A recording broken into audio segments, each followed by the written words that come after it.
What's up, everybody, and welcome to Fresh Ink Friday, episode 3. We have something very excited I'm going to get to at the end of the video, but if you notice, we have 2 stacks. That's because this is 2 weeks of books, because this stack was stuck in Michigan Distribution Center for an extra few days, so by the time the next one came in, this one already arrived. So you know we're always going to show how much we spent, so we have $56 on that one. And then we have a 6048, so just short of 61. So again, shout out to ABX Comics and Games. You guys know them, you love them. Hopefully you guys are having a good week. We're gonna get right on into this and then stick around at the end. We're gonna be busting open. So we're gonna start with the DC books, then we're gonna go Marvel and finish with my favorites, Independence. But stick around to the end because like I said, we're gonna crack open that blind bag and talk a little bit more about it. But let's start with Absolute Green Lantern, issue number 6. Been super enjoying the series. It is a little bit out there, a little bit different with Ab and Sur and all that going on. If you like manga, if you like anime, the art style inside the book is definitely right up your alley. So definitely been loving it. All the Absolute stuff has been great. Flash is the only thing I am not reading. Speaking of Absolute, this might be like my favorite, man. Absolute Flash, or Absolute Superman. Sorry, we were just talking about Absolute Flash. Absolute Superman issue number 11. This is the Jay Lee cover. Love his interpretation with the negative space right there. Man, Kal-El in the Superman. This is my personal favorite Superman. I love this book. This is one of the best Absolute books in my opinion, right next to Batman. And Wonder Woman's great as well. But everything in this book, building up all the stories of Krypton, building up the storyline of Kal-El, we're just waiting for him to go rage mode. So if you're not reading it, grab a trade. There's one out for each of those series. And then I kind of did a reach. I think this is the Rashada Lynn cover. I'm not sure. I forget who the cover artist was, but I normally don't buy books that I'm not reading. But this cover art was gorgeous. Poison Ivy issue, 36? Poison Ivy has had some insane covers, and my girlfriend likes plants, so maybe throw this in her box, but still a gorgeous cover. But I don't normally do that. I only got a couple of those this week. Justice League versus Godzilla versus Kong, Volume 2. What issue is this? Issue number 4. Series has been awesome. I think this is the one where Superman goes huge kaiju. If you haven't read Volume 1, grab it in a trade. It's just a fun series. If you're into superheroes, if you're into kaiju, Godzilla, Kong, all that stuff, it's fun. We got King Shark as a giant kaiju in issue number 1. So something I definitely recommend. Now we have another one of my favorite Absolute series. Like I said, Absolute Wonder Woman, issue number 11. Love this series. Never been a big Wonder Woman fan. I've only read a little bit of her. I love the Daniel Warren Johnson Dead Earth. But man, this issue, this series, so excited for, because like I said, it's just really good. You got Wonder Woman going through, what is it, the maze with the Minotaur. I forget what it's called, but man, just so emotional. Love her power set, love everything going on. Same thing, grab a trade if you haven't caught up. Now we're going into some Marvel books, and like I said, I don't pick up variants. I don't pick up really books that I don't read. Normally I stick with what I'm reading, pick up variants, things like that. But since I work for Rups Comics on eBay, whatnot, all that kind of good stuff, since we do represent Alex Ross and Bill Sienkiewicz, I had to show some love to that Alex Ross fire. I think this is Laura Kinney Wolverine, issue like 10 or 11. But you got our girl Dazzler on the front. I just love the sparkly. I would love this in like a spot foil or something. Chris, boss man, if you're watching, make that happen. But yeah, had to grab the Alex Ross. I'm only grabbed, I think, 1 or 2 of these since the new volume came out. And then Marvel, step up your game, man. There has not been a lot of books I've really enjoyed reading from Marvel this year, but Ultimate Spider-Man is definitely an exception. It has been absolutely off the chain. I think this is more of a grounded issue, but we got 5 issues of this left. I think it ends at issue 25 as we go into December. The Ultimate Universe is all ending, so definitely curious to see what goes on with that. And then look at this straggler, still part of the J. Scott Campbell collection. I didn't even know that we still had some of these floating around in my pull list, but Death of the Silver Surfer, issue number 3.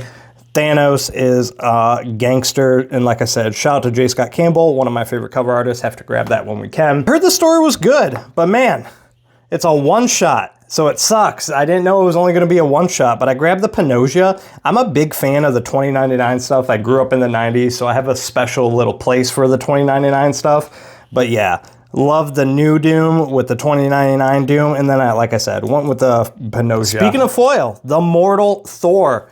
Patrick Gleason. Not reading this book either, but I love anything Patrick Gleason does with these, I don't even know what you call it, like the webbing, whatever. He did a bunch with the Spider-Man.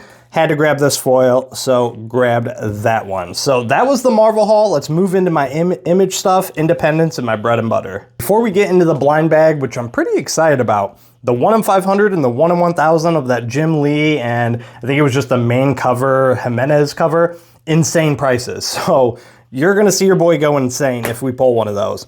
But first, one book I'm excited about, I didn't even know. I think this is called like Tamagotchi, whatever. This is issue number 1, one of the reprints, I think.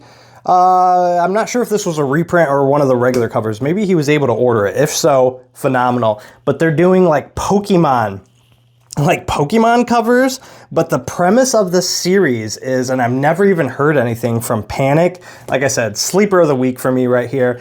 Basically, if you grew up in the 90s or anything like that, if you ever played with Tamagotchi or like something like that with like a digital pet that you had to keep it live, this is basically what happens if you completely forgot about that pet and the virtual pet became alive or something. So we're definitely going to find out about that. Super curious, but regardless, I love these kind of like Pokemon tribute covers. Next, we're moving on into more Spawn. You know, I'm pulling almost all the Spawn stuff. We have Scorch issue number 44. All have been great. King Spawn, Spawn, Gunslinger, Scorch, some of the other tie-ins, you know, me, have to always be rocking all of the Spawn. Speaking of pulling everything, if you guys are at your LCS and see Ghost Machine banner under that image, make sure you grab it, check it out, check the trades. Geiger, Redcoat, Rook, which was my 2024 Read of the Year, is coming back. I highly recommend everything. These are part of the Hyde Street kind of universe. This is issue number 3 of Sisterhood. So a girl, basically, her friend died in the past and she is a ghost trying to get revenge on all the sorority members that kind of caused it. So Ghost Machine, highly recommend everything that's coming out. And I think I had 2 of these. Yeah, that's right. We had issue number 119 and then issue number 120, The Walking Dead Deluxe. We're back on getting the David Finch covers. Still haven't read a single issue of The Walking Dead Deluxe, collecting everything from the start, and we'll eventually read it. So I'm not a fan of black and white in comics. I like the covers and things like that, but when it comes to stories, and I've actually never read The Walking Dead in stories, and you know me, Invincible, all that kind of stuff, gotta support, gotta read everything. We got some Patrick Horvath goodness. Beneath the Trees Where Nobody Sees, Rite of Spring, issue 2. I'm collecting all of these homage covers. I think this was the Natural Born Killers homage. Correct me if I'm wrong in the comments, but I do believe that's what the movie was. But yeah, love the reflection in the eyes. Love the series. I love the original Beneath the Trees Where Nobody Sees. If you guys haven't checked it out, sleeping on it. Super horror vibes, mystery vibes. Everybody's animals, and man, it gets gory and crazy. We got 2 more books, then we're getting into those Batman blind bags, so stay tuned for that. We have Void Arrivals issue number 22, more Robert Kirkman goodness. This has been great. I've been reading it from the start. I always tell people it's kind of like the glue that holds the Energon universe forward. Transformers is starting with issue number 25, where Daniel Warren Johnson and Jorge Corona are leaving the book, and we have Dan Mora and Kirkman taking over. So fingers crossed they can continue that magnificent legacy that Daniel Warren Johnson has started. So we'll see.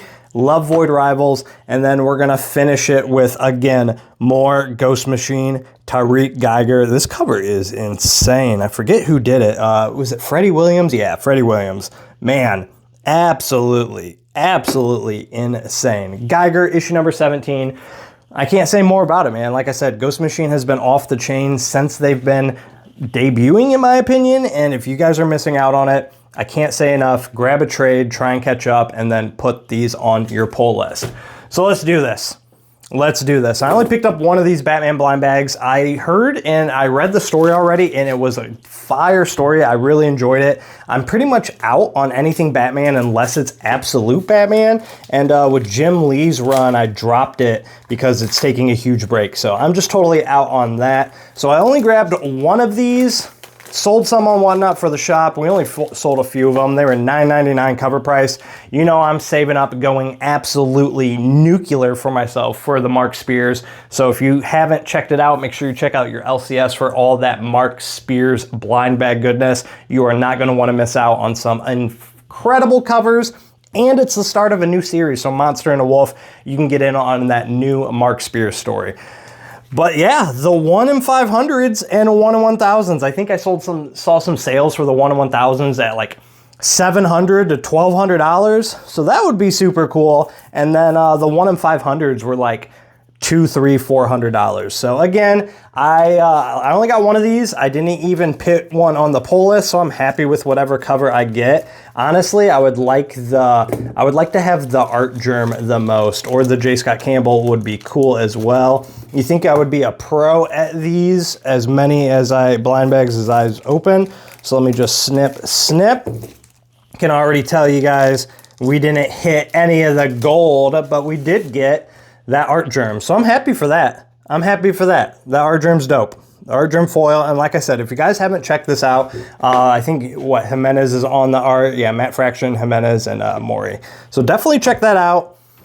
Man, I would have loved to get that. I would have loved to hit some of that gold. You would have heard your boy go crazy. So there's everything. So let me know down in the comments if you guys picked up any of these books, what you guys are reading, what you guys are looking forward to reading. If there's anything I missed out, I love that Pokemon cover. If there's anything I missed out, let me know down in the comments. But most importantly, I hope you guys have a good weekend. Make sure to check out the description. I'm always live on Whatnot and eBay Live for Rups Comics. New York Comic Con is coming up. We'll be there rocking the Alex Ross booth. I'm gonna be there in full-fledged for all 3 days. So check us out, hit me up in the comments, leave a like, share your thoughts, but most importantly, have a great weekend. Love you guys, but always stay legendary. Thank you.